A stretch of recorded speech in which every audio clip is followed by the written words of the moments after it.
is an honor and a pleasure to be among esteemed colleagues and friends. Am I talking loud enough? I have two little girls, as you can see, so I can usually project pretty well.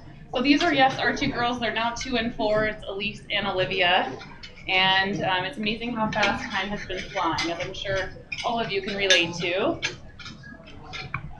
So this is where we're going tonight. I've had some questions already, which is great. There's interest, so I'm glad. This is a topic I am quite passionate about because things are changing, and the change is going in a great direction.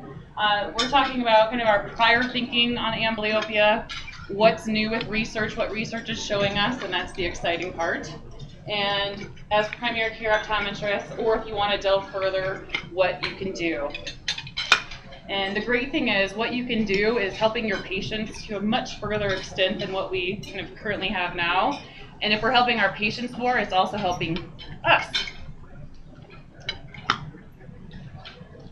So why do we really want to care about amblyopia? Some of this you already know, but it still is the most common form of monocular vision loss worldwide. So it is a big deal worldwide. It's 50 to 125 of your patients every year are your exams. If you're doing about 2,500 exams, some averages for full-time optometrists. So at least a couple a month or more. It has been universally accepted as a binocular vision disorder. We're talking more about that tonight. But our treatment, our gold standard treatment, has been based on monocular occlusion, as we all know. So there's kind of a mismatch there. That's where the surge of new research is really looking, is the mismatch between the binocular vision and treating it monocularly. And it's really changing things for us. So, why do we care as optometrists? There is a whole chunk of amblyopia. Some might say we could prevent all of it, but it gets pretty exciting if we could actually prevent something and all of the issues down the road. The morbidity, the quality of life, job loss, socioeconomic. If we start adding that up, that can be a pretty big deal. I like the word eradicate. Dave's a big member of actually Bellevue Rotary, and Rotary has done an amazing job of almost fully eradicating polio. That's a big deal. We could totally eradicate at least refractive amblyopia, and it's pretty easy to do it. But we need us all kind of to be able to do it. The way we do it is detecting it. And really, if we see kids before age 3, infancy has been created. It's been going on for 10 years. It was put in place and kind of pushed forward because of amblyopia, and undetected refractive amblyopia, and particularly even in Jimmy Carter's 2 grandchildren that had refractive amblyopia wasn't caught until much later because they didn't really know that one of their eyes didn't see.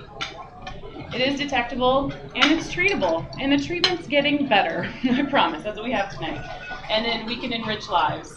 So one way we can enrich lives, I'll be talking more about that tonight, is really the quality of life piece of amblyopia and the treatment of amblyopia. But one little piece, if you've ever heard Richard London from Pacific, who was one of my residency mentors, he had a big thing about amblyopia. He said, if you have vision loss in one eye, that's a problem. But you're also 17 times more at risk of injuring your good eye or your sound eye. And some of that is trauma, but an interesting article also shows that even eye disease can pick the more sound eye.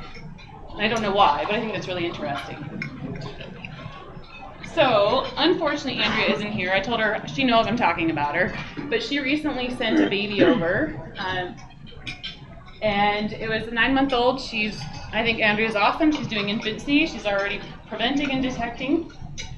And she had a concern because this little girl had a left eye that was turning in, and she caught it on Hirschberg. She saw the misaligned reflexes, and then she also did a good job of doing a cycloplegic, so she could see the retina of the baby and make sure everything looked good back there. And she found that, hey, Kristi, isn't this cycloplegic, isn't this hyperopia a little high? It's at plus 350. She said, do you want to see her? I said, have her come on over. This is one of my favorite, actually, myself and Catherine both do a lot of infancy, and it's one of our favorite things to do. And we make our interns learn how to do it too. And yes, she did have an intermittent esotropia. She could maintain some alignment and get 3D. I can show a 9-month-old a Lang stereo card. They don't have to put any glasses on. You can actually see where they look. And she could get high-level 3D, but that eye was turning in. So there's a problem there, right? Something's going awry. And because she did have a higher level of hyperopia, one little tip is plus 350, too much. 4 times the risk for amblyopia, 6 times the risk for esotropia. So that is too much. Plus 350 or more is too much even in infants. So we did do a prescription, not the full prescription, but we did a prescription. We're doing some therapeutic activities. And I'm actually still kind of in the process of seeing her for a follow-up. But Andrea really gets the hero hat tonight because she's the preventer, she's the one catching it, she's the one doing it, which is awesome. Just the other question. Did you say you backed off on the prescription or you gave her the full? I did not give her the full prescription, So what's the largely because she has she's intermittent and she has stereo fusion. And what would you give her? I gave her 2. So, yeah. And so that's the other kind of shameless promotion. Emerald, I had some questions tonight already. Emerald Eye Expo, we'll talk more about the details that's on your sheet. We're putting that on. Our office is putting that on. We're pretty excited about it. Less than a month away on the 6th, and I am doing a pediatric lecture, and I'm happy to cover kind of tips on prescribing because that can be really helpful. So where we've come from, and yeah, we have some myth busters. So the definition has been kind of just based on visual acuity. Decrease in visual acuity, we used to say maybe 2 lines difference or worse than 20/30. There's different things out there, but decrease usually in one eye, sometimes of course it's both. And of course persisting after prescription and no organic cause, or persisting after something like a congenital cataract. The categories can be helpful, especially if you're looking at amblyopia treatment studies, of just categorizing mild, moderate, severe. You'll see that language. Mild, of course, kind of 20/40 and better. Moderate is 20/40 to 20/80. Worse than 20/80 is severe. So traditional etiology is we're thinking that it's caused by, and we still think this, a disruption in the binocular vision while it's kind of putting itself together, particularly in the first 8 years of life. You'll see words critical period, you'll see sensitive period, that's up until about age 8. And the critical period really is described as when we are at risk of developing amblyopia, but we kind of assumed that it also meant when we could treat it. And that's not really true, especially even looking at the original research. But we also then assumed that anatomically we were monocular. So I don't know if you can see the background picture. But basically it's showing the connection to the brain. This eye is blocked, it's ignored, suppressed. And there actually are less neurons to the amblyopic eye. There are less connections. But we kind of thought of it as that eye really just being turned off and we're functionally monocular. And we also thought that amblyopic patients totally lack the capacity for developing binocularity. Really, it didn't matter when it was caught, but especially if it was caught older. So our traditional treatment's been correct the refractive error if it's there, wait 2 to 3 months, do a checkup, see where we're at. Typically, by correcting refractive error, most types of amblyopia, about a quarter percent of the population will see improvement, or you can sometimes see a substantial improvement, and then start patching or atropine, but only if it's before 8 or 9 or 10 or 12. I hear kind of, when I get to speak more nationwide, I kind of hear the range with optometry and ophthalmology. This is a jumpy clicker, sorry, it's new. So what's been happening in amblyopia? Over particularly about the past 15 years, the PEDIC group, which is the Pediatric Eye Disease Investigator Group. The cool thing about this group is it's optometry and ophthalmology really doing well, cooperating together in research. I got to be a part of it as a resident, and I was involved in some of the early ATS or amblyopia treatment studies, and that's what ATS stands for. So we are currently on ATS 8. So a few tips that came out of amblyopia treatment studies. It really is telling us that we can decrease dosing, so we don't have to patch full time anymore. I still see that,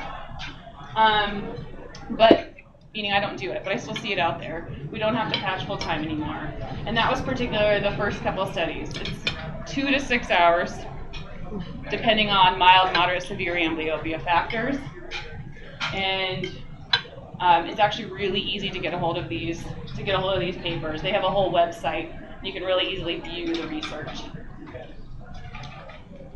So ATS-3 also looked at older age group, 13 to 17-year-olds, and showed that we can have some improvement with occlusion up to age 17. So that's good. There are some factors in there. ATS-5, occlusion, so patching or atropine, plus getting your body involved, especially eye-hand, made an impact on the speed of treatment and how fast the improvement happened. And that didn't really matter if it was patching or atropine. We had improvement if we got something going, whether it was doing things like mazes or playing catch. Further studies have shown it doesn't really matter if it's all up close or if it's further away. Distance activities, both are good. Getting the brain to pay attention to more than one sensory. And if we think about real life, what do? We're visual and our other senses, and we're motor. But our eyes and our visual system has to lead any movement unless we're not a sighted person and have to learn a different way. And ATS-10, Bangert or foil, I have a picture to show what that actually is, maybe.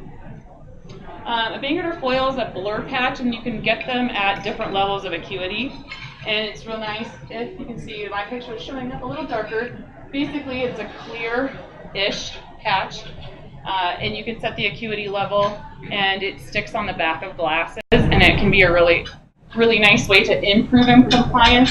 It also has some other benefits for what we're talking about tonight, because it's not totally blacking out the whole peripheral vision. The brain's still paying attention to the eye that's occluded, but it's a blurry image. And so you're actually still stimulating the brain from both eyes. So that study showed that it is equal improvement to the full occlusion. There's other benefits since then, but it also improved compliance. So what about real world stuff? We talked about how we were going to talk about quality of life, and you see this with your patients. We see this with a number of visual conditions where there can be some issues. I'm going to move over. Try not to block it. So there actually is some research looking at what's going on with amblyopia. And visual motor, as you can kind of imagine, visual motor impairments are big, and they're pretty pervasive. It really doesn't matter the type of amblyopia. It can be a little different between strabismic and anisometropic or refractive amblyopia, but it happens in both subtypes. So the interesting thing is, you would kind of think, okay, the amblyopia guy is going to be slower, it's going to have some visual motor issues, and particularly some of those are in space. So our binocular vision, we kind of rely on higher levels between our two eyes, especially in space perception, eye-hand. But the interesting thing is, it also affects the patient with amblyopia when they're functioning binocularly. And some key things we see are, it definitely impacts eye-hand coordination. And some of these patients, most of these patients aren't going to come in and say, okay, Dr. Kading, I always sucked at ball sports, how can you help me? They just kind of move on to something else that they can do, but that's something I see pretty often. The other interesting one is with reading, and reading is largely due to slowed down speed, and when we measure the micro eye movements, which are saccades that we need to do when we read, the amblyopic eye has poor and slower eye movements, and so does the amblyoptic patient when both eyes are reading. So that's a key one. It's interesting that walking, driving is substantiated in this study as well. So if I'm driving and you're a barrier, I'm more likely to hit you if I have amblyopia. So there's some safety concerns too. However, if you're stopped in front of me, this is just kind of tidbits, but I think they're kind of interesting. If you're stopped in front of me, I'm less likely to hit you than my non-amblyoptic friend, because I brake faster no matter what, because I have to rely on less 3D cues, so it's kind of a learned response. So, question for the group. how many of you have seen teenager or adult patients with amblyopia, and their acuities, they've patched when they were a kid, at least somewhat. Their acuity is 20/30, 20/40. I have. Yeah. That's pretty common, right? And then how many of you would say, you know what, I'm not optometrist, we got to get you to 20/20, we got to get you patching. How many of you really want to prescribe that to a teenager or an adult? Yeah, we don't, right? Me neither. And I don't really think they're going to follow through it. I wouldn't want to do it. So a little bit more about PolyLive, and I'll tell you why there's better news. So there was actually a group that looked at almost 2,000 studies. They took out any kind of duplication and mostly wanted to look at quality of life for patients with amblyopia. And we can guess some things, right? We were just talking about a few of them. But they really wanted to substantiate impact. If you've ever had to patch a kid at home, you can imagine there can be family life impact, especially with a caregiver who's having to make them patch. Can you imagine having to try to function with a 2200 eye? I wouldn't like it either. I'd probably fight it. Maybe I've had parents and like, okay, it took us 2 hours. We had to hold our 2-year-old, but after 2 hours, they left it on. That's a long time to have a 2-year-old cry. Social interactions, there definitely is a fair, widespread data on bullying with amblyopia, and this is with amblyopia and the treatment. This isn't just kids at school with a patch on, just even having amblyopia. The individuals themselves definitely feel like they have lower self-esteem and less confidence. And then you can imagine if you're wearing a patch at school, working with a lesser sighted eye can directly impact your academics, which thankfully with the amblyopia treatment studies and part-time patching, we're trying to avoid having individuals patched at school. And then their feelings and behaviors. So it can impact kind of any part of their life.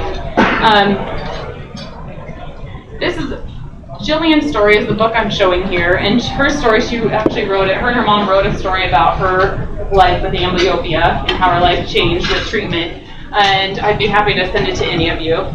But I have a picture of the beach because of her. So she was treated successfully, kind of we say cured or resolved amblyopia. She was patched and had glasses and thought she was fine. And then struggled in school. Reading was a big deal for her. And then there was other things that she just didn't know that she didn't know. She didn't know she couldn't do. She did end up having vision therapy, and that's largely what the book is about. It says how vision therapy changed my life. And she was, I think, about 8 or 9 in therapy. She's older now. She's a teenager. But one big thing that stood out to me is she walked along the beach one day with her mom and said, "Mom, there's a hole that always just looked like the dips in the beach and the sand. It always just looked like a shadow to her." And another book that another optometrist friend told me to definitely promote. But if you haven't read the book Fixing My Gaze, it's an excellent book to remind us the importance of binocular vision of 3D vision. And it's easy, I think, to take it for granted until we really read from someone else's perspective of how in awe they were in their 50s to develop 3D vision. And I've had the privilege of having that happen with 40 and 50-year-old patients in our office, and it's really a neat thing to watch. And it's kind of a process, but it's a neat thing to watch. And actually some of them are because of you in the audience and referrals. All right. So pitfalls to occlusion therapy, we already kind of talked about the impact of quality of life. Poor compliance is a big one. We all know that. Really at any age. The other thing is it's a slow response rate. And we know this, but until we start adding up the hours of how many follow-ups we're doing and how many hours they're patching, kind of hits you when you see it as a statistic. So children, younger children before age 8, one study is looking at this with the improvement of a factor of 1.6 after 240 hours of patching.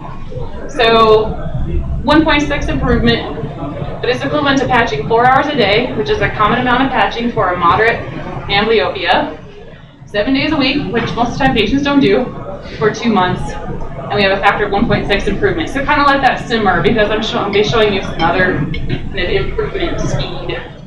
And we can do things faster than that. The poor outcome, that's a little bit more about after we're done, we say, yes, we made it. Let's stop. We'll follow you and check for regression. 54% The younger kids have regression to 2030, or I think it's 2032 or worse. 80% of the older kids. And there's research that show kind of in that range of regression. And that's kind of a bummer, because you worked hard, you've had them in for follow-ups, you've been working with the parents, motivating them, the kids worked hard, put in the time, and then the acuity decreases anyway. And another big one, especially if we're thinking about the benefits of 3D and the impact on visual motor skills, is they're typically still visual stereo deficient or stereo blind, meaning you try any kind of 3D and they don't get any of it. And that's where fixing my gaze, that's where Sue was before she started there. We can send them a copy of that book too. Yeah, sure. I know I've put them out before. It's a great book. It's time for a paradigm shift. So this is where the good news is. So research is showing better improvements, faster improvements, and less side effects. So let's look at what that means. Well, it also means we need a new definition. If our definition of amblyopia is only based on acuity, and our cure or resolve is only based on acuity, we're kind of missing the boat. The acuity improvement helps, but when we stop there, we still have all of those quality of life, visual motor deficiencies, and we still see the regression. So amblyopia, I've seen it worded as a syndrome. It affects acuity, contrast sensitivity, binocular vision, all parts of binocular vision, stereo, accommodation. One interesting thing that even before some of this new research, Catherine and I, we always measure accommodation on our amblyopic patients because it can actually tell us how the treatment's going, even if we are back in our just patching world. And it's really common if I have a kiddo looking at pictures or reading, or an adult, the sound eye is typically about on the page where you want it to be. The amblyopic eye is lagging way back here. It's not even accommodating enough to be part of the picture with reading. And if your brain's trying to fight to use two eyes, you can imagine that can slow you down. Fixation eye movements, we talked about the micro eye movements before. Really any part of visual processing, but especially the reading speed is an impact on life. And then visual motor, visual spatial like we talked about. So if you want one thing to read, if you're all inspired tonight, I can send you more than one. But if you want one thing to read about kind of where we're coming from, this was actually written about almost 10 years ago, not quite 9. But the word's not out yet, so it's new. And this would be something to read. Dennis Levi is an optometrist, which I think is very cool, and I can get you the resource for this. Removing the brakes on plasticity in the amblyopic brain. So his research is showing evidence for neuroplasticity, which means we don't really have that 9, 10 isn't an age limit anymore. He's also was one of the key people kind of spearheading what we call perceptual learning, but gaming. So if you're seeing some of those 3D Tetris out there, they're on iPads and phone apps now, that's where this all started. And it improves acuity and stereo, which is cool. And this is just patching while gaming initially. So we also see that if we have perceptual learning and occlusion, we had faster improvements. Remember that 1.6 taking 240 hours? They had a faster improvement versus occlusion by a factor of 8. So 8 times faster. If we asked any parent, do you want to patch less? I think that everybody would be nodding. And that's in the younger kids. There's another research study, and there's multiple, but these are 2 I picked to share, this is with adults now, 18 to 58-year-olds playing gaming, perceptual learning, still just patching, and they improved 13 to 44% of their acuity in like 40 hours. That's a little less than 240. This is another one that's spearheading research. You can see this gentleman has had just a few papers, and it's actually hundreds. This is Robert Hess. I think this guy's pretty cool. He's one of my nerdy optometry heroes because he is not an eye doctor. He's a PhD. He now works in ophthalmology, but he decided his whole role in life is to figure out why amblyopia happens, and he did figure it out. So that's why this is a busy slide, because I want to say a few things in his own words from his own research. And I have the link here, but I also can get it to you. If anybody wants anything, let me know. You can get a link to, he just has a whole web page that are his research interests, which are his hundreds of papers. But it's kind of cool. You can kind of pick what you want to see. So strong evidence that amblyopes actually have intact binocular infrastructure. So where we thought that wiring was gone and we couldn't get it back, not true anymore. And that includes adults too. And he said what his research is showing is what appears to have been lost, what we thought was lost, was just not really showing up because it was showing up as a sign of suppression. So when amblyopes are looking with both eyes, we're seeing suppression, and we thought that it was that there was no binocular integrity, that we couldn't create those pathways back. And then current evidence indicates that suppression plays a primary role in both binocular and monocular deficits. We're talking about, it's kind of obvious that the amblyopic eye, if there's just one, but if the amblyopic eye would have some issues, but it also impacts the other eye. And I don't think, back in school I was not taught that. I don't even think, we didn't even really think that in my residency, because we would just say, that's what we got to patch. We got to get the brain to use this eye and get it going again, because this eye is competing, and it does, but we kind of didn't have the whole story. And I think it's easy to forget that the amblyopic patient has issues, we'll say it that way, when they're trying to function binocularly, even if they've been treated. So thus the treatment for the binocular problem involving suppression should kind of start there. So basically saying if suppression is really the key issue, if that's the cause at the brain level for amblyopia, maybe we should start treating it there. And that's how in our clinic we've totally changed how we treat amblyopia. And I'm excited to be able to share that with you. So, true or false, patching resolves suppression. I'm hearing mumblings, I couldn't quite tell. Yeah, no. Not in and of itself, typically. Suppression is a binocular phenomenon, so that's part of the problem. If we're treating it this way, once we have the sound eye on again, and we haven't fixed suppression's at brain level. It's not at eye level, of course. We haven't fixed that. It's oftentimes coming back. Now, I have had some patients treated successfully, and I've been doing patching for years too, and paying attention to that, but it's not very often. So that is why, I think we finally know why. Why do we regress? Why do 50 to 80% of our patients regress? Well, their brain's not using that eye. They're just going back to their old route. They may use it to a little bit higher level, but if I'm still suppressing, the acuity is going to regress. It's just not being used. So, some new treatments. Particularly in the past 5 years, but some of these are super recent as of last year.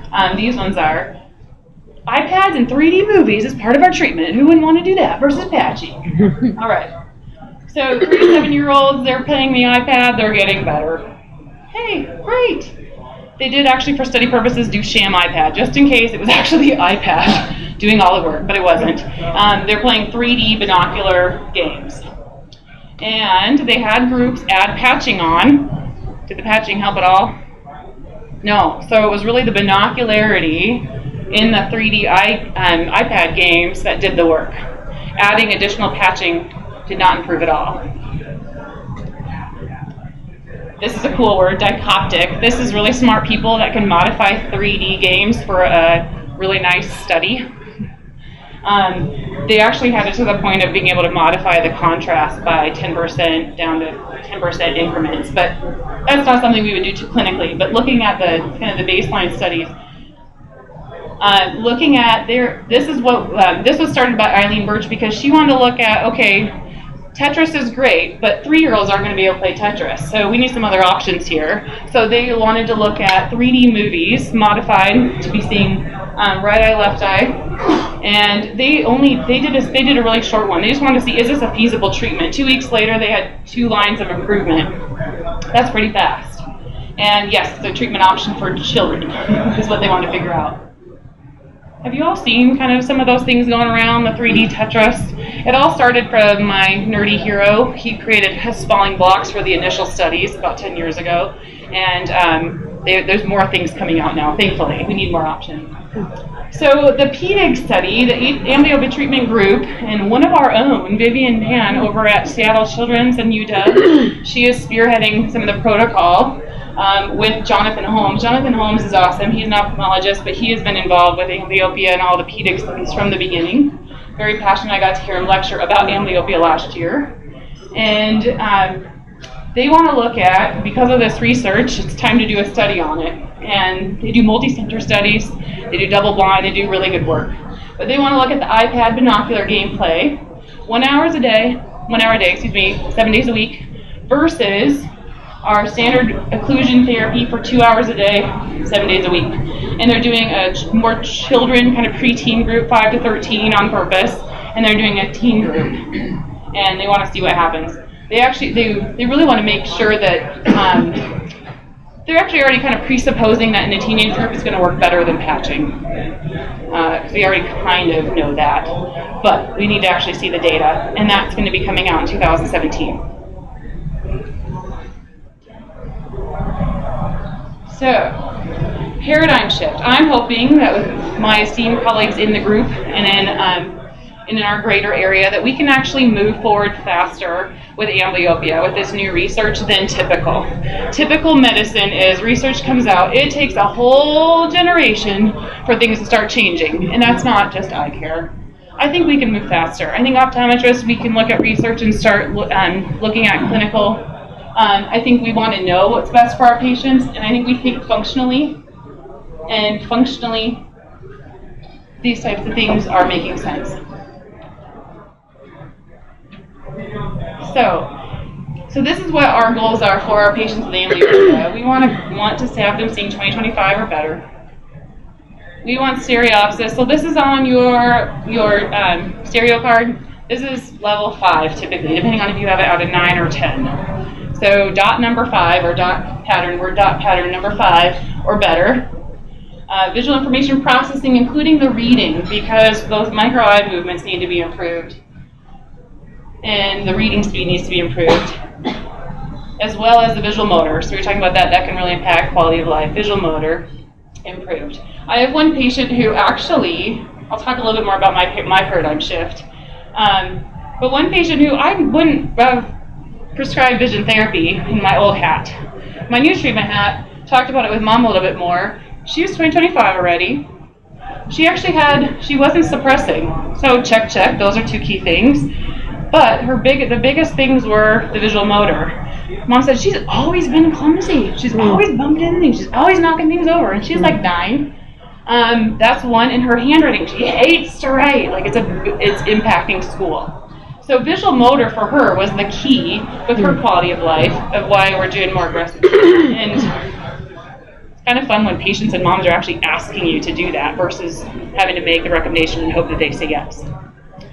So our advanced model, now we're prescribing lenses. We're only waiting, depending on how long the lenses take, but if 2 to 4 weeks, hopefully, we want to get them in right away, versus 2 to 3 months adjustment to the lenses to do a checkup and see how they're doing.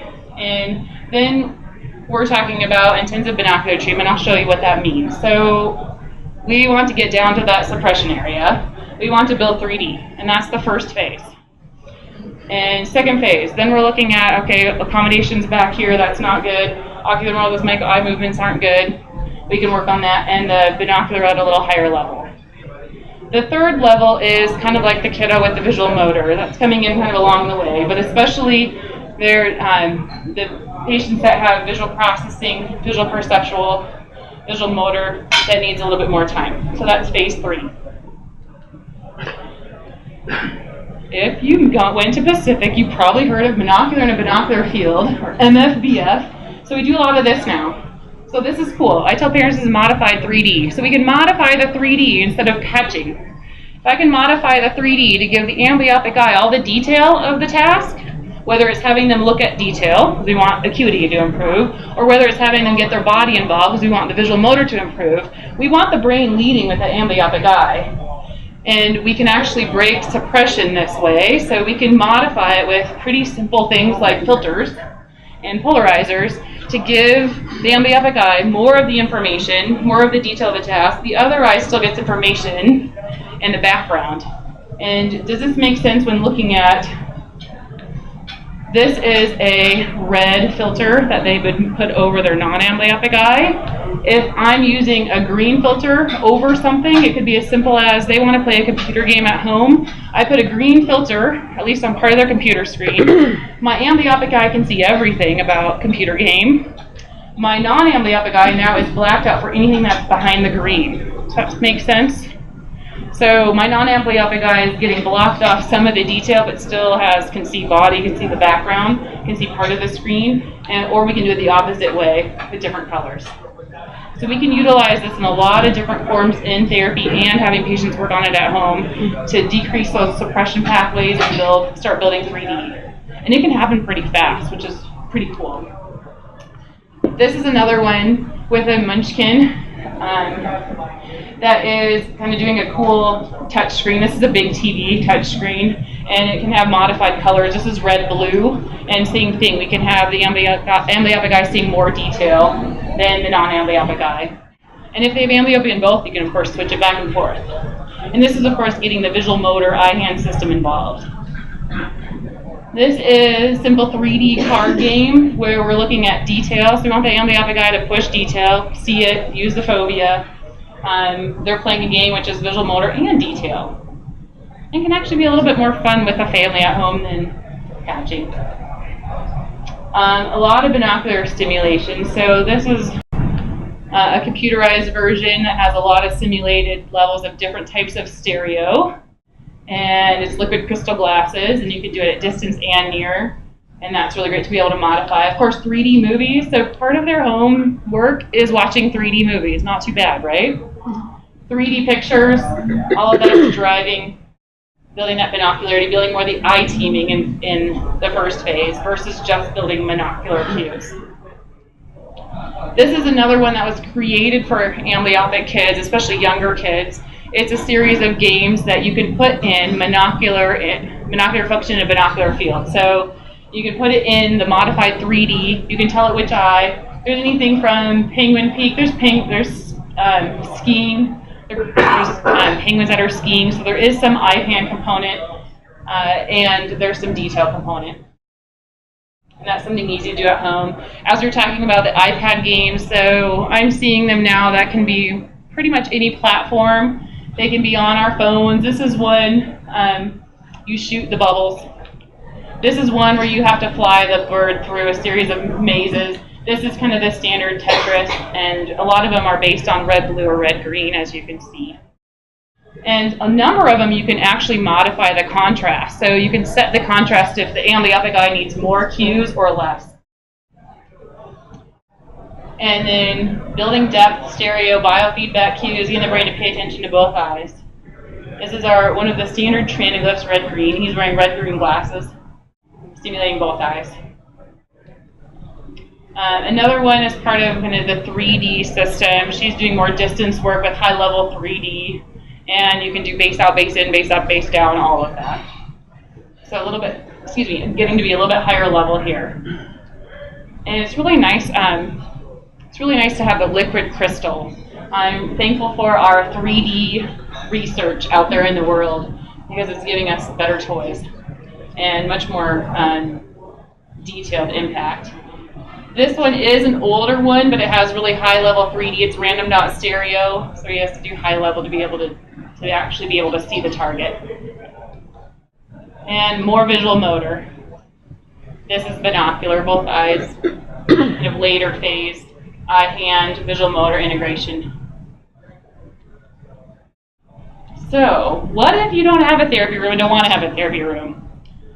One of the biggest things I think we can do as a profession is do and promote infancy. One of my colleagues and friends in Minnesota said the best thing she ever did was start taking pictures of every infancy she did, and she has a board out in her reception area. And the typical adult patient she sees, she's not a pediatric provider, go, you see babies? And it promotes her practice because, infancy, I've been able to promote it for 10 years in our community. It's pretty easy to promote. People love it. Other providers love it. Other people that work with infants and kids love it because it's free. It never comes across as promoting Kristi Kading. I send them to the website. And that's a really nice position to be in. And some people ask, well, we have healthcare reform. These kids all have insurance. Why do we need infancy? Infancy has still been the most effective way to get the word out about preventative vision and eye health care for kids, because there's still a huge block from those of us that know we need to be seeing kids every year and parents knowing that they need to have their kids come in every year. So we still have kind of a big gap to fill, and infancy is doing a great job of that. We get to see, typically in our office, hundreds every year, well, 100-ish every year. Infancy as a whole has been seeing over 120,000 kids, or babies I should say. So yearly exams. So even if you don't want to see them until they're 5, tell the parent they need to have their kid come in every year. Their visual system's changing so fast. There's times where I just had a kiddo come in, they went and saw an infancy, the doctor did a good job. Number of months later, eyes starting to cross in. So sometimes there's things that develop, and there can be sometimes be borderline where we're maybe not pulling the trigger, but then something's still changing. And you've all heard of think about your eyes. I think one of the things as eye doctors we can do, if we all have the same message of everybody needs to come in every year because we know that that's best, that's what we want our families to do, I think it goes a long way in clearing up the blurry message we've all kind of given the public of when they need eye exams. So we can prevent amblyopia, that's a huge thing. If we can do that, we're way down the road. And doing those two things is basically how we do that. Test stereo. That can show you a different picture, especially in that 20-30 amblyopic patient. They're much more likely to want to do something about it if it has something to do with their life and we don't have to sit for hours patching. Test suppression, that gives you another view. The little worth dot flashlight here and across the room tells us quite a bit. Stereo. The stereo book is just fine. Catherine and I are both pretty passionate about the one that goes to 10 sets of circles because that gets you to 20 arc seconds. 20 arc seconds is normal, 40 isn't necessarily. The one that only has 9 sets of circles only goes to that. So if you're ordering new equipment, get the one with 10. I love the little, if you're seeing some little people or not really having a comfort zone with patients, I love the little Lang stereo card because it's random dot, which typically is going to help you catch amblyopia, strabismus, even smaller levels faster, and you don't have to bother with any polarized glasses. So I use that anytime I can in addition to the other one, but both can give you information. If you're not sure what that is, I'm happy to be in contact with you. That's part of what we were looking at for Washington State, just the standout stereo for one of the most effective ways to add to our school screenings back a few years ago. And co-manage. So there is a whole co-management way of doing this new treatment. It may sound a little overwhelming because it's a lot easier to say, here you go, patch for a few hours. But there is a way, there's a model, and myself and others in our area that do this type of work would be happy to have these conversations, especially if you feel in your gut, gosh, I think this is kind of cool, this is something I'm a little bit interested in. It doesn't mean you have to have a therapy room because there are some things you can monitor. And if we're not getting where we need to go, then that's a good time to refer. There's patients you may want to refer right away at the beginning. We're doing that in our clinic versus patching and then looking at therapy as an option. And it's because it's concentrated binocular visual development. It's visual acuity development, but in a binocular field, that MFBF. And it's targeted visual information processing. And when talking with parents, I have a lot of them choosing this from the outset because it's less hours. So if we're looking at 15 to 30 sessions, it's even better if they can come twice a week. Not everybody can. They're done pretty fast with their treatment versus patching for months or years. I mean, even the AOA guidelines say certain types of amblyopia, you may not be at your level of patching, your best level of patching for 1 to 2 years. That's a long time. We can do it faster than that, much faster than that. Even the patching at home. And we can treat it, so co-management or referring. And I think we're really lucky. We have a lot of people that in our area that do therapy, that study amblyopia, that do a lot of continuing education. This is not at all to just promote me. We have wonderful people. A number of them have been my mentors I learned from. My whole paradigm shift happened because of those people and because of those doing research. The story of Theo, and we'll be done. So Theo came to see me before the paradigm shift when we were just patching. He was pretty typical. We caught him a little bit younger, but it wasn't an easy one to treat. He was refractive amblyopia, but high minus, that's not always easy. And we had improvement, kind of kept him going along, checking up, and he got stuck at 20/60. Amblyopia, if you've done patching and follow-ups, you'll see that. They'll have an improvement, yes, and then they plateau. And then they have an improvement, it's kind of a stepwise versus it's not at all linear. And he plateaued, and he was still suppressing. So I got to have my paradigm shift largely because of the folks in COBD and the researchers there, and even the ophthalmologist presenting there with Jonathan Holmes is also another hero.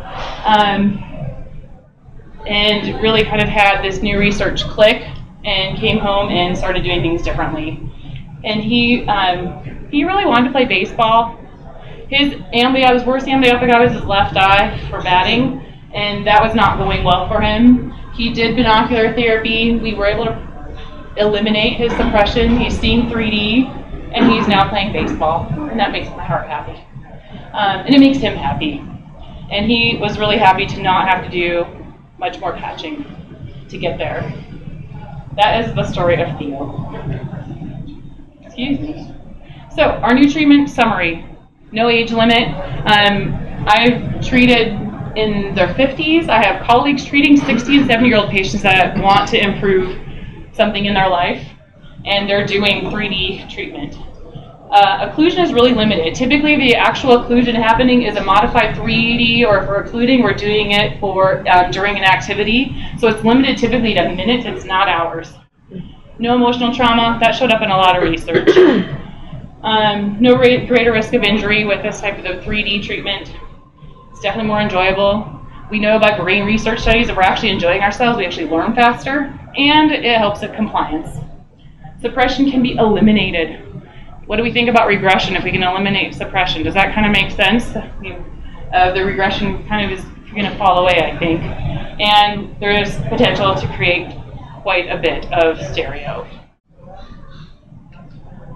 This is a few more details on that Emerald Fly. So I'm not doing a whole amblyopia lecture there, but I do get to talk a little bit more about pediatrics and some other binocular vision topics that are out there.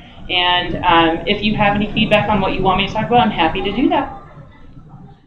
Thank you all for your attention, and thank you for letting me speak about something I'm so passionate about and letting me share that with you. My email is up there. It's drkristi@specialty eye. If you have any questions or want any resources, sometimes it's easier to just email me. But I do have some resource lists there that I'll just leave up. Maybe. The slide. Yeah, thank you.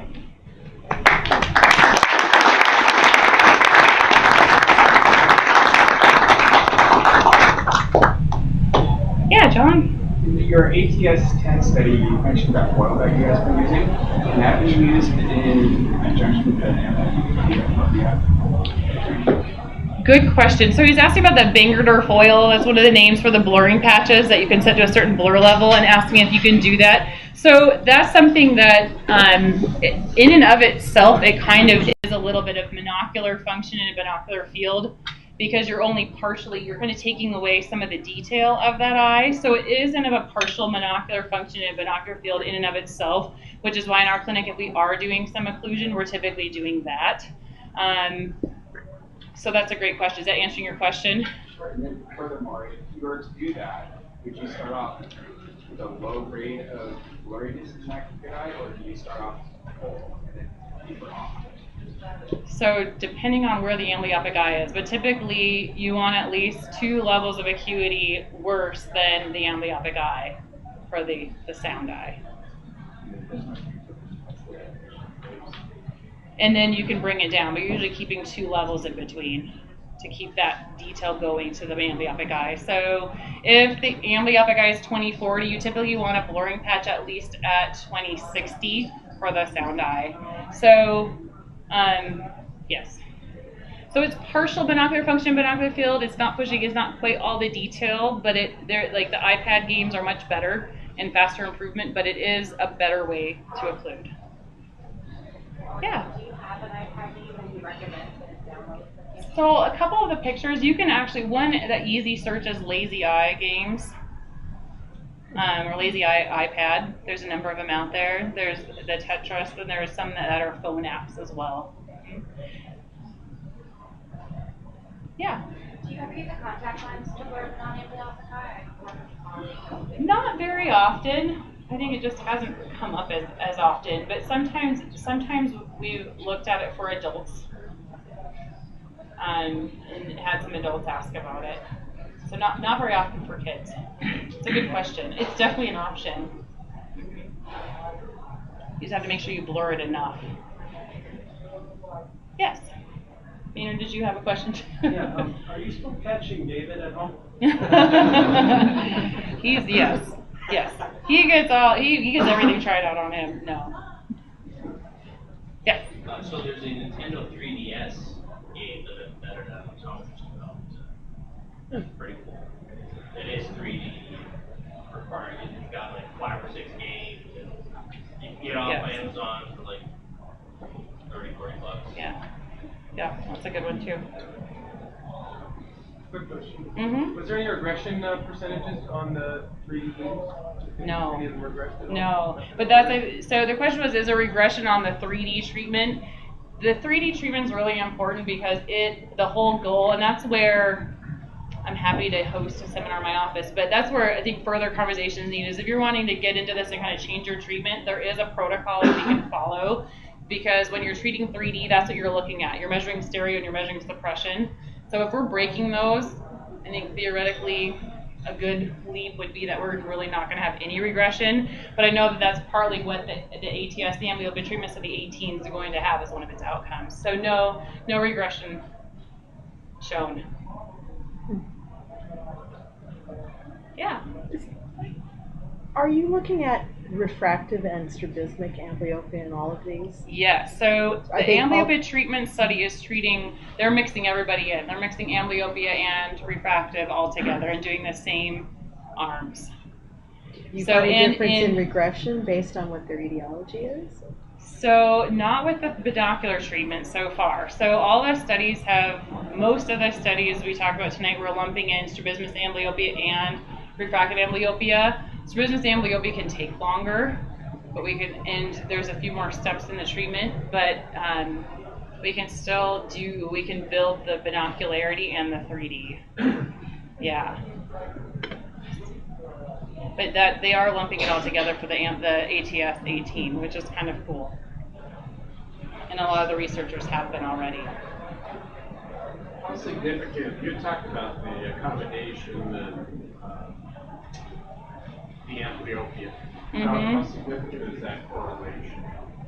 So we've known that the amblyopia, kind of the leg of accommodation, is pretty significant for seeing where we're actually at, definitely versus acuity. That and stereo, I think, for a little while. So that's probably why we've been looking at it in our clinic. You can kind of see how the brain's actually using that eye if you're looking at stereo suppression and kind of functional accommodation. So in a number of studies show that too, that accommodation can show how well the brain's actually using that eye. Kind of another view into suppression. So do you find if their accommodation continues to drop, say they haven't been doing their vision therapy or they're falling off, do you find that changing significantly? So I see it more, so he's asking, do we see it fall off if they're not doing their therapy? It's tricky, I'm trying to make sure I'm answering your question. It depends on the situation, because typically we're breaking the suppression, doing the 3D, and then we're working on the accommodation and the monocular equality between an amblyoptic eye and a non-amblyoptic eye. If they drop off there and don't do it, I would think we would see some regression of the accommodative system. Binocular refractive amblyopes or isometropic amblyopes, typically a big thing is accommodative insufficiency with both the eyes. We've talked more tonight, it's easier to kind of speak amblyoptic eye just in language. We've talked more about one eye, but we see that kind of with isometropic and anisometropic amblyopes, that's not, but it definitely is improvable. What is your criteria for prescribing? Somebody's +4, and what do you prescribe, and how often do you increase the prescription? Do you start the therapy right away, or you prescribe first and then? So we prescribe first, see them for a follow-up about a month later, and then I'm talking to parents about 2 different options. One's a little bit more home-based option, can take longer, and the other is getting right into therapy. Yeah. I used to wait. My model of training was you have to get them to 20/60 before you could even train virgences in 3D. That's not true anymore. The 3D can drive the acuity improvement and breaking the suppression, which is cool that we can kind of do it. So that's why I call it my paradigm shift, because it's totally different, or totally the opposite. It's a good question.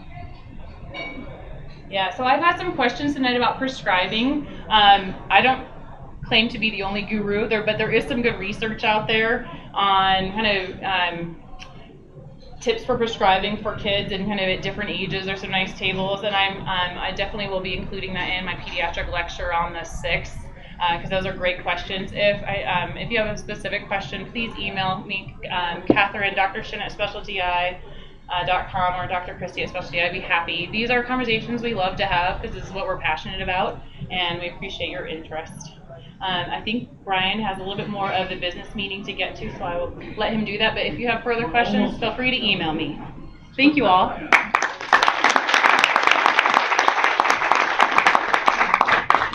Kristi's talk leads very well into what we want to accomplish tonight, and that is, the pride that we have in eye care. Not just in the medical aspects of optometry. This is, COPD is just as important as the medical training that we get at PCLI at the Northwest side. It just